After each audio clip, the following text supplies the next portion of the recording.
So we have 7 chapters to go for book. First is quality leadership and integration. Then is review and accountability. This is the new chapter. This talks about the insurance models. So last paper, they had a lot of questions of this. Then is regulation and accreditation, a simple chapter of the, it's more of theory that how many are the accreditation organizations like JCI, CAF and all, and what they do.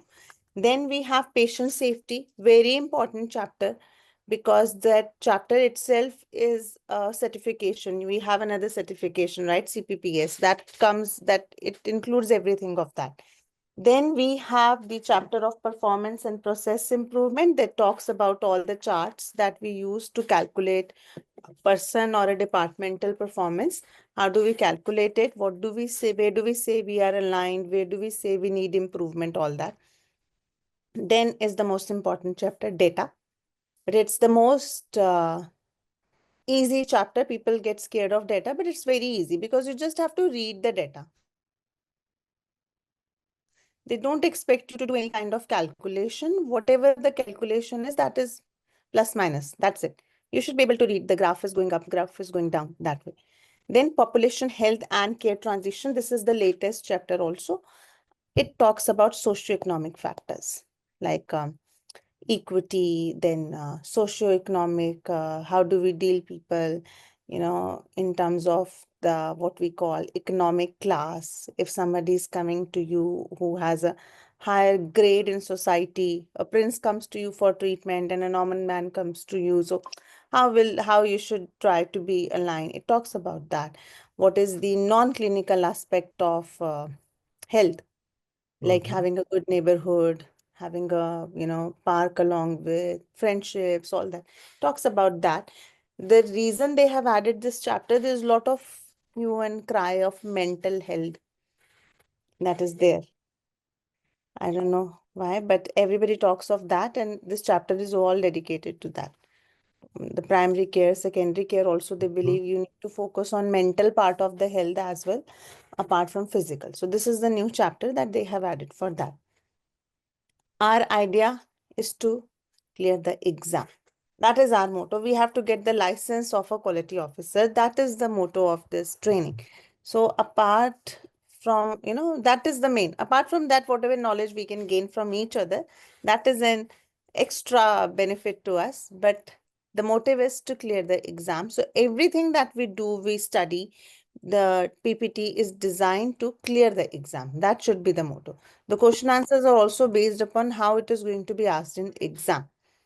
Okay, we'll start it. So the first is definition of quality. It is given by Institute of Medicine. That should be very clear, right? So Institute of Medicine has given us a definition of quality, which says it is the extent to which you give a health service, either to an individual or a population, gives desired healthcare outcome.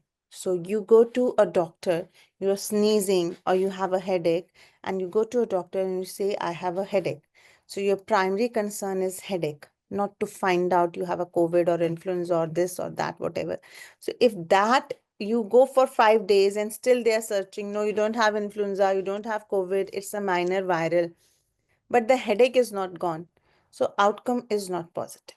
So the outcome is the chief complaint need to be resolved first. That is the definition of the quality. When you give people what they look for, what is the outcome that I expect? I expect, okay, I'm feeling dizzy. I expect that the doctor will tell me the deficiency of vitamin I have and what I should do. So or sometimes we go to a doctor not to know about a treatment, but for counseling. Right? Let's say I have a vaccination plan for the child, and I believe that when I'll go to pediatrician, I'll also ask about the weight and diet plan. The baby is not gaining weight. But when I go there, he gives vaccine. Vaccination is given by nurse, never by a doctor. And doctor says, yeah, everything seems fine. Okay. Then my outcome is not there because I was looking forward to talking to the doctor. So outcome is also, when we say we have a very hotel looking like a beautiful infrastructure of a hospital, cleanliness is good, that is good, this is good, hospitality is number one, still hospital is not working, the outcome, the satisfaction is low.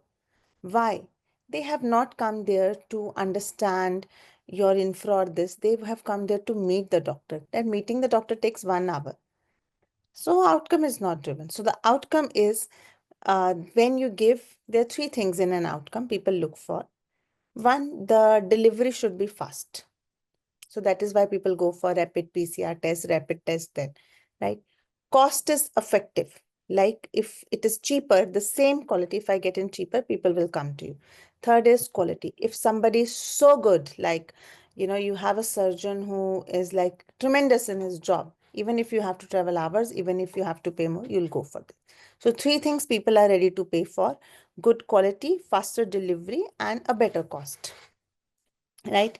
Whatever care we give should have a clinical evidence and technical and culture competent manner. So if I'm a doctor, I should work as a doctor only. Never try to be a surgeon or try to be a technician. Even a doctor cannot work as a technician. You don't know how the ventilator works apart from your clinical domain. So you don't know what is the setting of it. You don't know what is the pressure maintenance of it. That if you have not studied, you should not try to play with it. Right? So anything that is in your technical domain, try to focus on that. Apart from that, we should not try to touch the domain of clinics. Then everything should be culturally competent. Now that today, you see, it's Ramadan now, right? So in UAE, we have changed the timing. You are a Hindu, I'm a Hindu. We have a different way of living, right? But if somebody says, no, I am fasting and we can only suggest that this is the time of fasting you should be following, or, this is the ritual of fast. Even if you have to follow your ritual, this should be the clinical domain you have to be in. Like medicine should be taken early morning if you don't want to take it in between.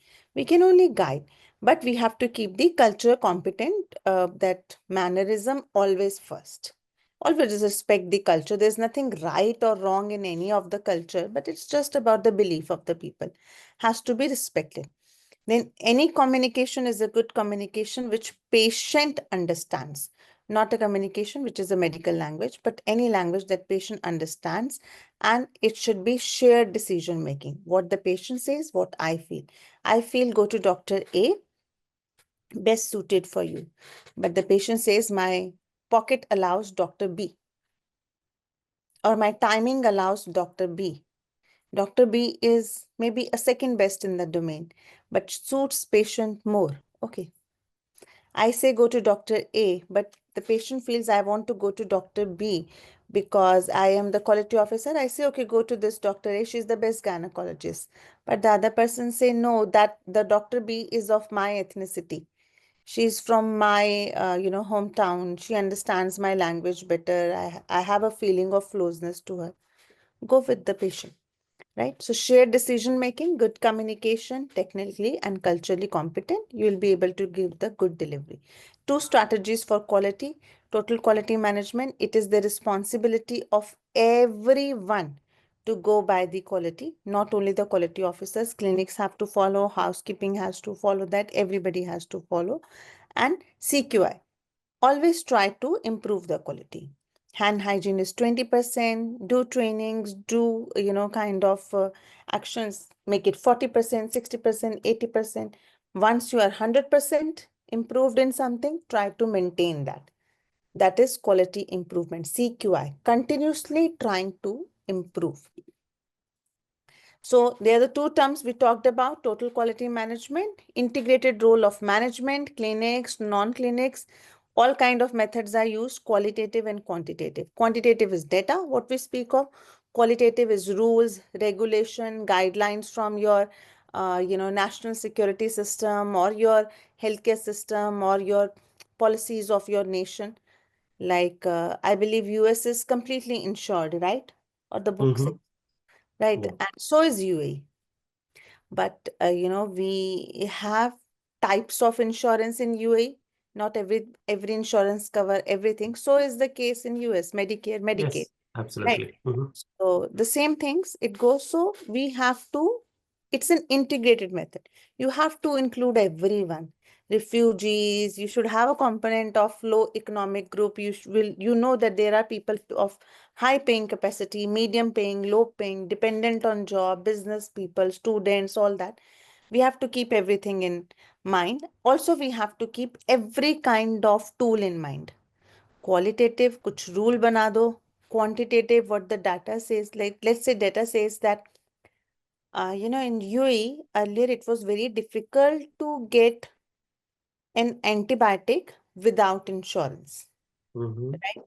Now the case is, if you have the slip, right? And let's say there's so much of rush in the hospital, and this was the first time that there was so much rush in the hospital. I wanted an antibiotic for my child.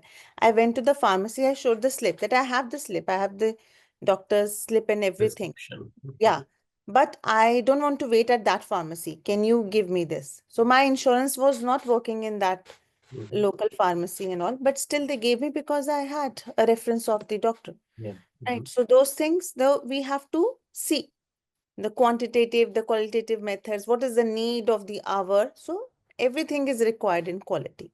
Go as per the population, go as per the need of the hour, go what is expected.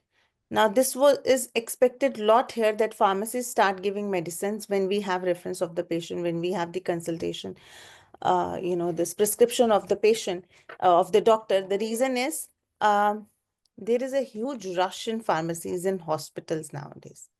So when you want to save your time, maybe the consultation of doctor will take 5 minutes, pharmacy you will sit for 1.5 hours. So now they have started this also. They drop it's like home delivery.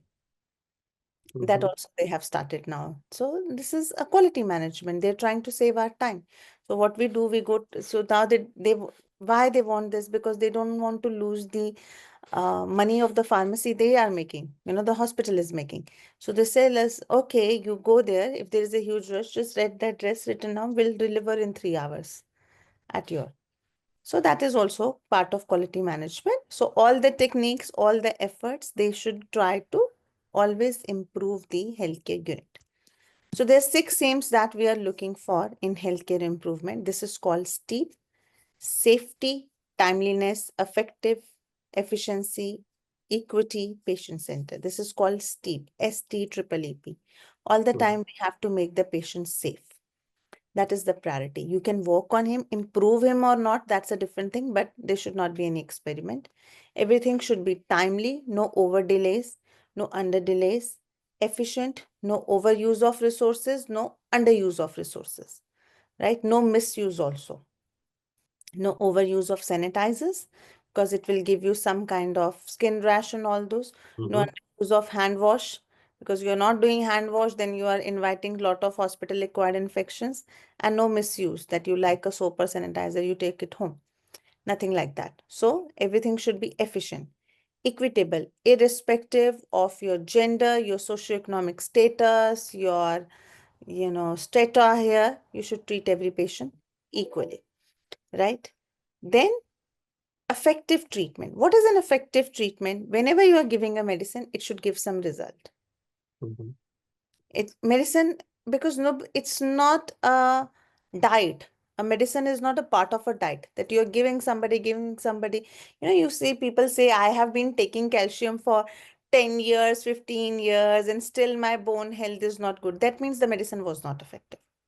So Mm-hmm. maybe some other route was required, IV route was required, or whatever. So whatever medicine we give should give result. That is called effective and patient-centered. Depending upon the pocket of the patient, depending upon the preference, culture, family of the patient, we have to plan the treatment. Mm-hmm. Then they say healthcare organizations, they are CAS, they are very, very complex, wide variety of elements. Every patient is different, every doctor is different. So many specialties, so many type of individual. Somebody will say, I only get relief from Brufen. I would say I'm allergic from Brufen.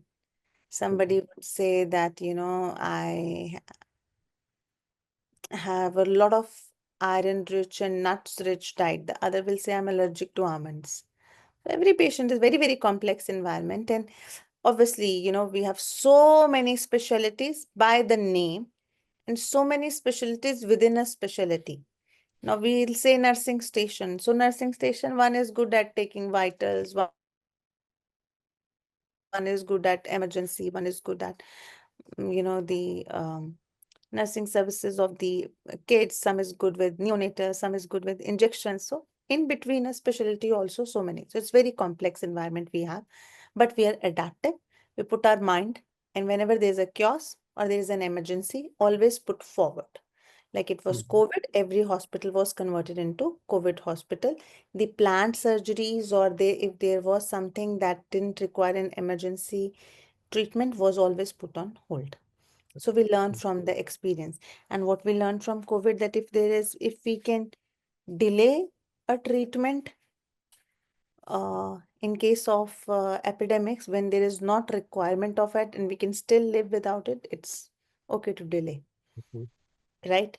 And but still we are system. Howsoever good doctor or nurse or any specialist you are, you cannot run a hospital alone. Even if the hospital runs on your name, like surgeons have this ego clash that all the OT runs on their name, which is somehow true. That people come for the surgery, they always ask for the surgeon. They will never ask for the anesthetist. What is the Yeah. vendor? The source of that, is it titanium based or iron based, or they will never ask for it. They will ask for who's the surgeon. So back end, which is most important, is the tool which is going to be in your body. Like they're putting a titanium or they're putting an iron, or what material are they putting, how long it is going to last, that nobody ask. Howsoever good surgeon you are, even by the patient, okay, business is coming on your end, you cannot run it alone. You need tools, you need OT, you need fumigation, you need a dressing, you need a nurse, you need somebody to, prepare the patient, prepare the documents, do all those things. So we are system. Without a system, you just cannot run healthcare. Cannot be a single person's job. It's totally impossible. I have seen this and have been part of this ego clashes that people have. The big surgeons or the big people, they'll not, the clinicians who have an experience of 30-40 years and are blessed and are intelligent and are good in, the clinical decisions, will not consider management something. And management will not consider them something. So, but if they are in a good system, then only the hospital runs. So it cannot be one person job. So what is a system? Why, when we go for system, you avoid giving excessive attention to a single part. Like, like I'll take example of this surgeon. If you're just talking of surgeon, no, God forbid, if something happened wrong side surgery, wrong part surgery, or something left in the body in the surgery, a swab count done wrong, or a sponge left, or something like that happened, then the blame will also come on the surgeon only.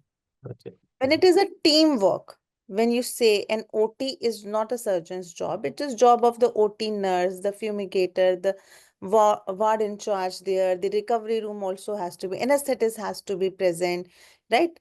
The technician has to be present. Then it is we don't give excessive attention to a single part which is not required. We look at big picture. What is there that we are not able to start the surgery in time? What is the actual reason? You look at major components and you give importance to relationships and a good perspective. Like, because this is not the one and only surgery you'll be doing. We are here to, it's a business ultimately, which goes on relationships. And you look for a broader scope of solution. Like, for example, you're the quality head and somebody says, um, the report comes to you for performance evaluation. You have noted that surgery has never ever started on time. It is always half an hour delay. So what will they say? कि भैया surgeon जो है वो late करता है. This will be the most common answer. The surgeon comes late. Now the surgeon will say, I have a night duty. I did a surgery at night and this was planned early morning. I could not do that. Or there was an emergency or something. So then we have to understand that whosoever is the person who's making the timetable or the roster for that is not giving attention or is not keeping a room for emergencies. Or, if this is the most popular surgeon, has to be given an extra room or has to be given an extra facilitation for that. Okay, we'll adjust the timetable as per him or her. So that only when we integrate, when we talk together, it gives the basis for redesign policies. So things can go better. So always look at the system part. Then we have a concept of constraint. So what is a constraint? Anything that limits you to attain higher performance is the constraint in life. So is in healthcare. What is a constraint for me? Constraint is anything that is limiting me to attain the higher performance. So, and if I solve that, I become a good system. Like, let's say, I would say I want to clear CPHQ. Huh? So, what is the constraint I have? Maybe time.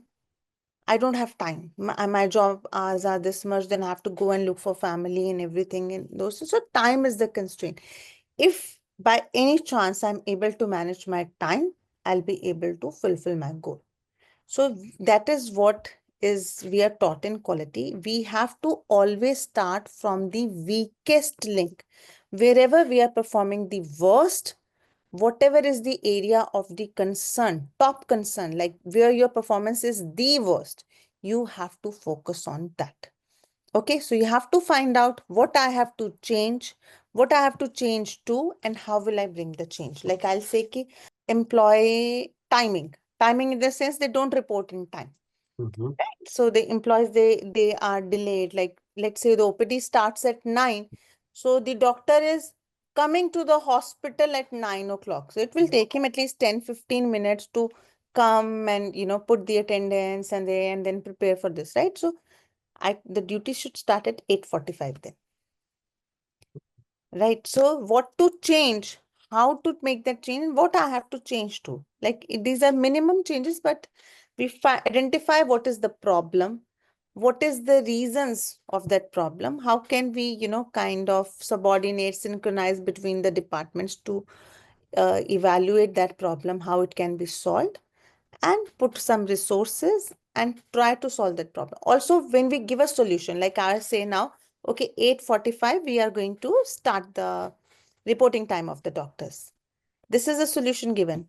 But after 6 months also, if you see that it's not helping, the people are still not on time, that means you have to give some kind of monetary linkage to the attendance. Some kind of warning, some kind of deduction of leave or something, some monetary element has to be considered so that people report in time. That is what is constraint management. Now, this is again an introduction of leadership and management. So what is a leadership and what is a manager? So this is a very, all the management students, they know this. The leadership is somebody who's able to influence you, who's able to, give you guidance about a career path, who has a vision, who tells you where you want to be or where you can be, what is the path to that. A manager helps you in planning. It tells you what is the task given to you and how you have to achieve your task. Leadership is visionary. Like a boss can be a leader and a manager and can be both. Very rarely people will find a leader in a manager. आपका boss is very rarely your leader in life. Your leader in life could be your colleague who is giving guidance to you about do this certification, do that, and try to improve your things like that. So leader is management. The only difference is leader is visionary, is not looking at your mistake or your progress at the present, but is also guiding you how you can take a career path. Management is telling you this is the task of the day, this is the task of the month, how you will have to complete it. That's the difference between the two.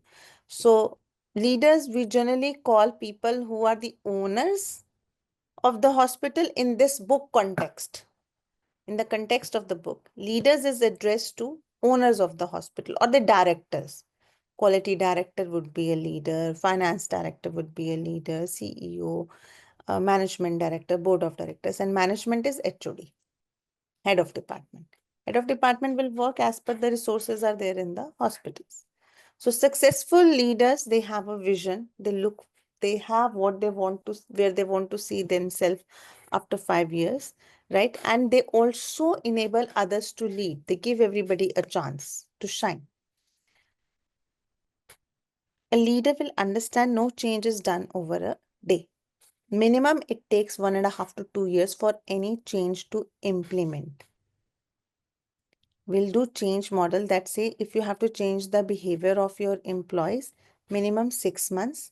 And if you have to make it like a permanent change, minimum 2 years. If you want to anchor it as a practice of the hospital, 10 years. So behavior doesn't change over a day. And also there needs to be some reward. Why would I work for good and be in that quality zone if I'm not getting an extra pay? People are coming at 9, they are leaving at 5, they are getting the same pay. I'm also coming at 9 and leaving at 5, but I'm putting my heart and soul into the work and I'm not getting an extra reward. Why would I do it? So they have to create, leaders will create a consistent system of reward where people will get motivated to do something. Okay, and they're at strategic level. So leaders are the people of the top management. Management, when we say, we talk about the HODs and all. So this is the board of directors quality role. So there will appear term coming time and again, governing board. What is a governing board? Governing board is CEO of the hospital and board of directors. So owner of the hospital and board of directors together they form is governing board. Minimum there needs to be 8 members, CEO plus 7 directors. Okay, so they have, as a quality, they have a role of setting the policy, like no blame policy or punishment policy. What is the policy? What is the financial, like how much you can spare on these activities? Money comes from them. Directions come from them. Quality care, like if there is any rule that is given by the the government that has to be implemented, comes from them. Goals and objectives are given by them.